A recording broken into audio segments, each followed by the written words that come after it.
আসসালামু আলাইকুম everyone, welcome to back to my channel. আশা করি সবাই ভালো আছেন, আমরাও ভালো আছি। এখন থেকে ভিডিওটা শুরু করছি। যে দেখুন আমি পিছনের বারিন্দায় আসছি, একটু ভিডিও করলাম। দেখতেছে যে পুষ্কুনিতে ফলাফেনে মাছ ধরতেছে, আমি একটু ভিডিও করলাম এই জায়গায়। আর এই যে দেখুন বারিন্দায় বেশি কিছু দেখা যায় না, বাহিরটা মানে খোলা মাঠ আছে, এখনও বিল্ডিং হয়নি, তার জন্য এই যে দেখুন আমি এখন রুমে চলে আসছি। আমি আজকে পেঁয়াজগুলো মানে বেছে নেব। আমাদের তো একসাথে আপনাদের ভাইয়া 10-12 কেজি পেঁয়াজ আনছিল, তার জন্য পেঁয়াজগুলো বেছে নেব। সাথে টমেটো ছিল কিছু, টমেটোগুলো নামিয়ে নিলাম। এই যে দেখুন আমি এই জায়গায় পেঁয়াজগুলো বাছা হয়ে গেছে।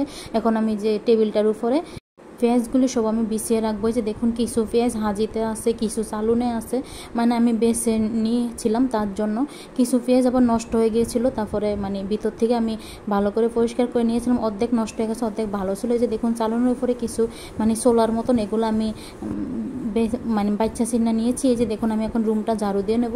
আমি ডাইনিংয়ের এই জায়গায় ঝাড়ু দেবো, মানে পেঁয়াজের চিল্কা জোগা মানে পুরো রুমে গেছে, তার জন্য যে দেখুন আমি এখন ডাইনিংয়ের নিচে ঝাড়ু দিয়ে তারপর পুরো রুমটা ঝাড়ু দিয়ে নেব। আমি এই জায়গায় না স্পিডটা বাড়িয়ে দিয়েছিলাম। আমার না আজকে পেঁয়াজগুলো বাছতে অনেকটাই সময় গিয়েছিলো, মানে পুরো 1-1.5 ঘন্টার উপরে আমার সময় লাগছে পেঁয়াজগুলো বাচ্চা নিতে, তার জন্য আমি না পুরো রুমটাই ঝাড়ু দিয়ে নিচ্ছি। সাথে আমি বেডরুমটাও ঝাড়ু দিয়ে নিচ্ছি, মানে ছোটো যেটা রুম আছে ওটা ঝাড়ু দিয়ে নিচ্ছি। আর ডাইনিংয়ের নিচটাও ঝাড়ু দিয়েছি, মানে সব কিছু র্যাকের নিচে ফ্রিজের সাইডে চলে গেছিলো, তার জন্য দেখুন কতগুলো পেঁয়াজের জোগা হয়েছিল। আমি সবগুলো পেঁয়াজ বেছে নিয়েছিলাম, বাচ্চা নিয়েছি। আবার কিছু পেঁয়াজ নষ্ট হয়ে যাওয়া ছিল, ওগুলো আমি চুল্লে নিয়েছি, তার জন্য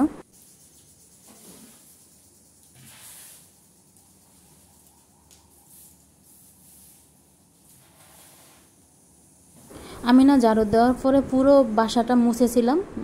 তারপরে আমি গোসল করে নামাজ পড়ে তারপরে কোরআন শরীফ পরে আমি এখন রান্না করে চলে আসছি এখন রান্না করার জন্য। এই যে দেখুন আমি নর্মালের কাছে আসছি। আমি পেঁয়াজ এবং আদা রসুনের বক্স নামিয়ে নেব, তার জন্য কিছু বাটিতে পেঁয়াজ আছে, এগুলো মানে কাটবো।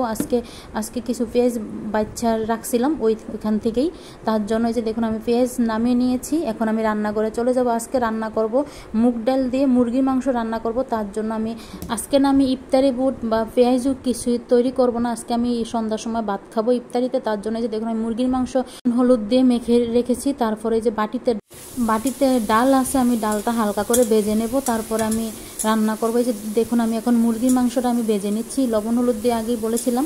তারপর আমি রান্নাটা বসিয়ে নেব। আমি ওই চুলাতে ডালটা একটু সিদ্ধ বসিয়েছি, বেশি সিদ্ধ করব না, একটা গড়ান দিয়ে তারপর আমি নামিয়ে ফেলবো ডালটা, মুগ ডালটা, তার জন্য এই দেখুন আমার মুরগি মাংসটা এখন ভাজা হয়ে গেছে। আমি ডালটাও নামিয়ে নিয়েছি। যে দেখুন বাটিতে ডাল আছে।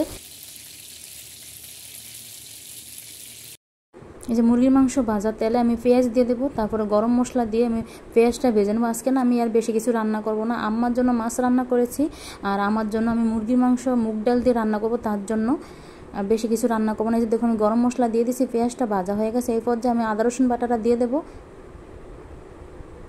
আম্মা বললো যে আর কিছু লাগবে না, তার জন্য আমি তো সন্ধ্যা রাত্রে আজকে আমরা ইফতারি বানাইনি, তার জন্য আজকে আমরা সন্ধ্যা রাত্রে ভাত খাবো মা মেয়ে, তার জন্য এই দেখুন আমি এখন আদা রসুন বাটাটা দিয়ে দিচ্ছি। এখন আমি একটু ওই যে ডালের পানিটা দেবো, গরম পানি, যাতে মশলাটা পড়ে না যায়, তার জন্য এখন আমি লবণ দিয়ে দেবো পরিমাণ মতো। তারপরে ধনিয়ার গুঁড়ি জিরার গুঁড়ি দেবো, মানে পরিমাণ মতো।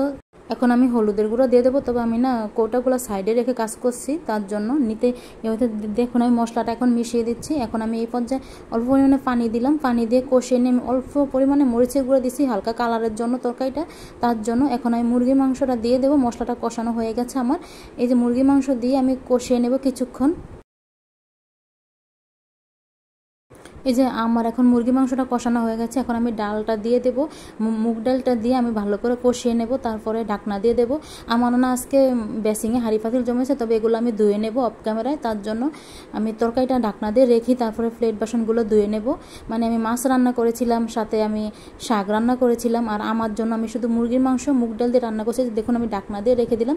এই যে দেখুন আমি এখন প্লেট বাসনগুলো ধুয়ে নিয়েছি। এই যে দেখুন আমি তাকের উপরে রেখে দিয়েছি হাঁড়ি পাতিল সবগুলা, যেগুলা মানে আদোয়া ছিল। এই যে দেখুন আমি ক্যামেরাতে দেখাচ্ছি আপনাদের আমি কিভাবে রাখি তাকের উপর। এই যে আমি এখন দেখবো ঢাকনাটা উঠিয়ে তরকারিটা হয়েছে কিনা, মানে মাংসটা সিদ্ধ হয়েছে কিনা, মুরগির মাংস, তার জন্য যে দেখুন সাইডে দিয়ে দেখবেন বেসিং মানে চুলার সাইডে দিয়ে ভিজা আছে, মানে ইয়াটা পাকাটা।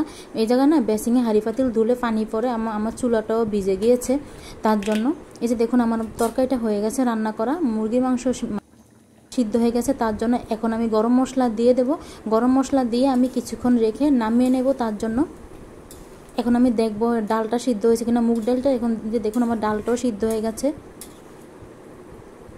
দেখুন আমি একবার দেখাচ্ছি যে ডাল সিদ্ধ হয়ে গেছে, কিন্তু গলে না ডালগুলা। যে আমি এখন তরকারিটা বলে মানে ঢেলে নিয়েছি, তার জন্য এই যে বলে নিয়েছি আমি তরকারিটা, তারপরে ডাইনিং উপরে নিয়ে রাখবো। এই যে দেখুন আমি একটু বাইরের দিকে একটু ক্যামেরা করলাম, বাইরেতে অবশ্য কিছুই দেখা যায় না, রান্নাঘরের জানলা দিয়ে গাছ ছাড়া, তার জন্য। এই যে দেখুন আমি এখন মানে নর্মালে পেঁয়াজ আদা রসুনের বক্স রাখবো। আজকে না কারেন্ট নাই, তার জন্য রুমটা অন্ধকার, ডাইনিংয়ের সাইডে তো জানলা নেই, তার জন্য একটু মানে অন্ধকার, তার জন্য কারেন্ট নাই। কারেন্ট গেছে অনেকক্ষণ হয়েছে, কখন আসবে বলা যায় না, তার জন্য।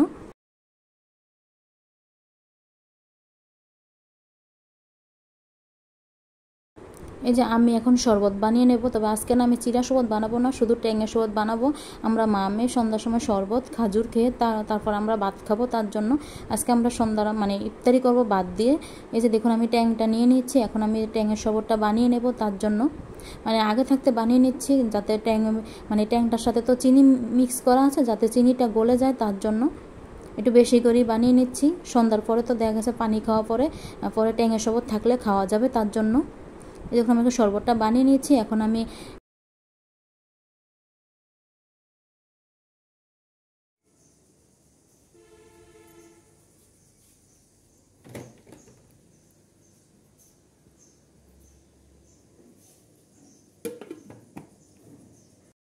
আমরা না আজকে মা মেয়ে ভাত খাবো, তার জন্য আজকে ইফতারিতে ছোলা বুট পেঁয়াজও করিনি, শুধু শরবত নিয়েছি, সাথে খাজুর আর আপেল নিয়েছি, আর ভাতের সাথে খাওয়ার জন্য শসা নিয়েছি।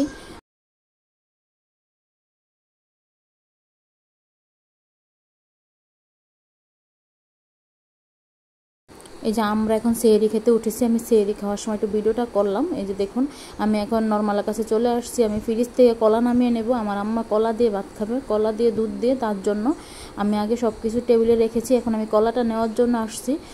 এখন আমরা মা মেয়ে একসাথে ভাত খেয়ে নেব। আমরা এখন সেহরি খেয়ে নিয়েছি, এখন আমি ছোলা বুট আর ডাল ভেজাবো, তার জন্য আমি ছোলা বুট নিতে আসছি। আমি কিন্তু প্রতিদিনই রাত্রে ভাত খাওয়ার পরে ছোলা বুট ভিজাই, তবে যেদিন ভিডিও করি ওই দিন অবশ্যই আপনাদের সাথে শেয়ার করি। এই যে দেখুন আমি 2টা বাটি নিয়েছি, এখন আমি মুসুর ডাল আর ছোলা বুট আমি নিয়ে নেব। এই যে দেখুন ছোলা বুট আমি নিয়েছি, এখন পানি দিয়ে ভিজিয়ে রাখবো। অবশ্যই আমি অল্প করে নিয়েছি যাতে না থেকে যায়, তার জন্য। আমি প্রতিদিন রাত্রে ভাত খাওয়ার পরে ছোলা বুটটা ভিজিয়ে রাখি, আমি প্রতিদিনই করি, যাতে মানে থেকে যায় ছোলা বুটটা, তার জন্য। এই যে দেখুন আমি ছোলা বুট ভিজানো হয়ে গেছে, এখন আমি বয়মগুলো রেখে দেব, মানে এখন সেহরি খাওয়ার পরে তারপরে মানে আজান দিলে নামাজ পড়ে তারপরে শোবো। এই যে দেখুন একটু অন্ধকার, কারেন্ট নেই, তার জন্য অন্ধকার দেখা যাচ্ছে। এই যে বলেতে আমি টমেটো নিয়েছি, আমি টমেটোগুলো গ্রেট করব, তার জন্য গ্রেট করে আমি ডিপ ফ্রিজে রাখবো, যখন রান্না করার সময় আমি নামিয়ে নেব, নিয়ে রান্না করব, তার জন্য। দেখুন আমি টমেটোগুলো গ্রেট করে নিচ্ছি গ্রেটার দিয়ে, আপনারা চাইলে মিক্সিতে বা ব্লেন্ডার করে নিতে পারেন, আমি গ্রেট করে নিব, তার জন্য আমি একটু স্পিড বাড়িয়ে দিয়েছিলাম। আমি অনেকগুলো টমেটো নিয়েছি তো একসাথে 10-12টার উপরে, তার জন্য আরও কিছু রয়ে গেছে, ওগুলো পরে মানে একসাথে পারিনি করতে, তার জন্য পরে এগুলো করে নেব। এখন আমি এগুলো গ্রেট করা হয়ে গেলে তারপর আমি ডিপ ফ্রিজে বক্সে করে রেখে দেবো।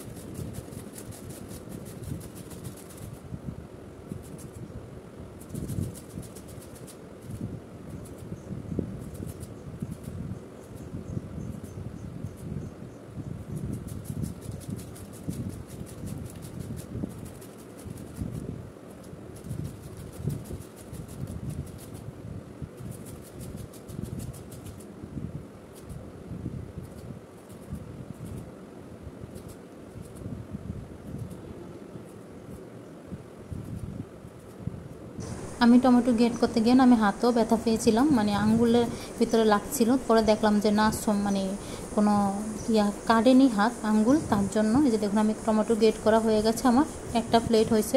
এই যে দেখুন আমি স্টিলের প্লেট নিয়েছি, আমার একটা প্লেট হয়েছে টমেটো গ্রেট করা। এখন আমি এই যে বক্স নিয়েছি একটা, আমি বক্সে করে টমেটোগুলো রেখে দেবো। এখন আমি বক্সে ভরে নেব, তারপরে আর মানে এই বক্সে ভরার পরে যদি দেখি যে থেকে যাবে, তারপর আমি আরেকটা বক্স নেব, তারপর আমি এইভাবেই টমেটোগুলো রেখে দেব ডিপ ফ্রিজে, যখন লাগবে তখন রান্না করার জন্য নামিয়ে নেব, তার জন্য। এই যে আমার টমেটো কিছু রয়ে গেছে, আমি আরেকটা বক্স নেব, তারপরে বক্সে ভরে ডিপ ফ্রিজে রাখবো। এই যে আমি এখন টমেটোর বক্সগুলো এখন ডিপে রাখবো, তার জন্য এই যে দেখুন ডিপটা খুলে নিয়েছি। তবে আমার ডিপে না জায়গা নেই, তার জন্য একটু হাত দিয়ে আমি জায়গা করে নিচ্ছিলাম। মানে অনেক বক্স, তারপরে মানে টমেটো রেখেছিলাম, আগের ভিডিওতে বলেছিলাম আমি টমেটো সারফালি করে রেখেছিলাম, ওই পলিথিনগুলো অনেক বড়, তার জন্য জায়গা হচ্ছিল না।